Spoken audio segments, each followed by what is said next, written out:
Lancaster Hemp Rally, part of a global demonstration, a global march for cannabis. And here we are in Lancaster. 80 years ago this month, on May 22nd, 1933, was the anniversary of when Pennsylvania banned cannabis. It's been illegal ever since then. It's been illegal for 80. It's illegal here for 80 years, and we say 80 years is too long. That's right. So we're here, we're demanding change, and we say change is coming to Pennsylvania, and we're the ones who are going to make it happen. We put up with it for too long. 80 years is too long. And we're going to get things started. We got our first speaker here. Ladies and gentlemen, the former mayor of Mountville, this funny guy.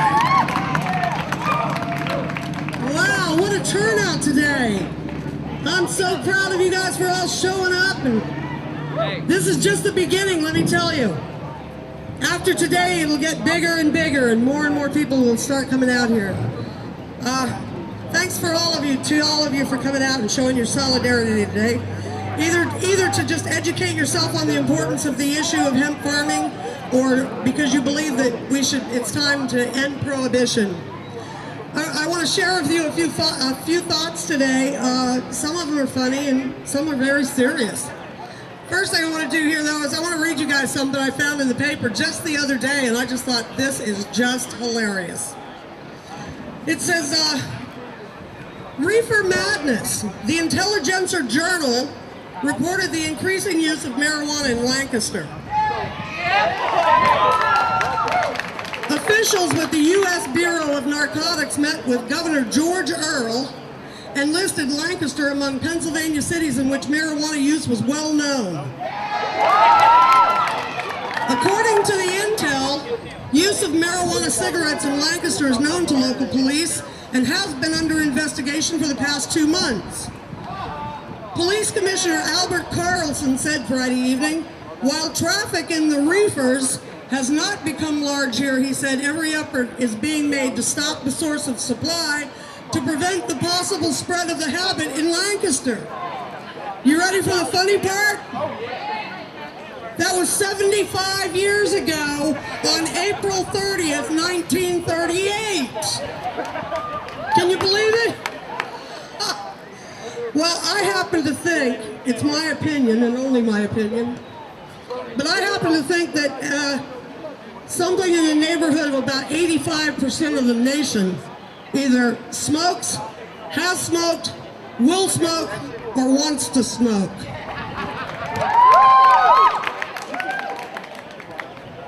I get dry when I talk, so I have to get my bottle ready.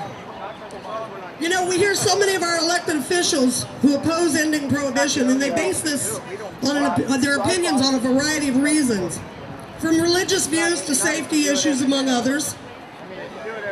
I hear it all the time. As a former elected official, we have a couple of state representatives right here in our area who tell me she doesn't want to see marijuana become legal because she wants to keep her community safe for her children, the children in the community. You know what I told her? I said, walk out of your office right now with me. We'll go around the corner to the alley, and I'll bet you, if we're both disguised, or you're disguised, lady, because you look too much like a narc.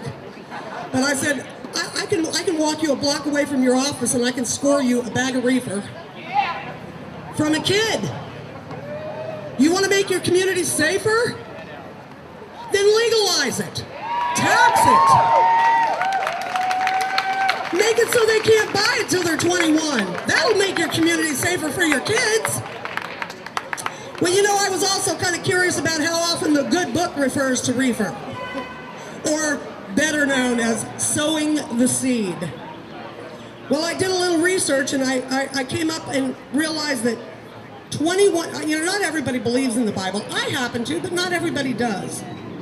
And of course, everyone interprets it differently. But I found that 2,100 years before Christ, the Mesopotamians were actually the first ones to discover drugs to alleviate pain. And if you believe in your Bible, on the third day, that's when God created land and vegetation and made fresh water. And he said, sow the seed, use the fruit, use the leaves for healing. Hey, the way I interpret it, I think that's exactly what he was talking about. So I think it's time to sow the seed and use the leaf.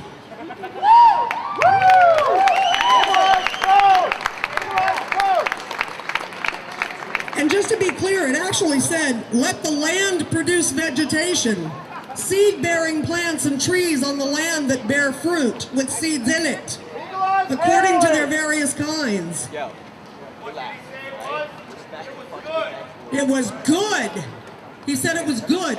And then I thought, I wonder how many more times they reference it. And so I looked through, and sure enough, I found it mentioned several more times in other books. Many, many times, in fact, throughout it. My point is this: hemp and cannabis has been around since the beginning of time, people. It's a natural, it grows out of the ground. We can use it in its rarest natural form. It's not created like alcohol is fermented and created. It's never killed anybody like alcohol has created and killed people and hurt people and broken families. And if we could grow our own, you know, it's time for the feds to back the hell off. It's time for them to back off. The only thing that's tearing apart families are arresting their fathers or their mothers and destroying their homes. That's what's tearing them apart. Corporations are terrified of the possibility of hemp farming. They fear that it'll put them out of business. On the contrary, if they would just incorporate hemp into the many textiles, because smart people know that we can eat it, we can wear it, we can build with it, we can sit on it, we can do so many things with it, that it's a wonderful product. If corporations would incorporate it into their products, we could bring jobs back to this country, put more people back to work, and then it would be truly American-made. I want to say this too. Don't ever be afraid to stand up, people, for what you believe in. I do. I got a big mouth and I say it often. Remind yourselves, you cannot be arrested for having an opinion. You cannot be fired from a job for having an opinion. If they do, it's discrimination. Fight it. Many professional people you people see every day, police, firemen, doctors, nurses, your elected officials, probation officers, bankers, lawyers, the list is long. They smoke. They do.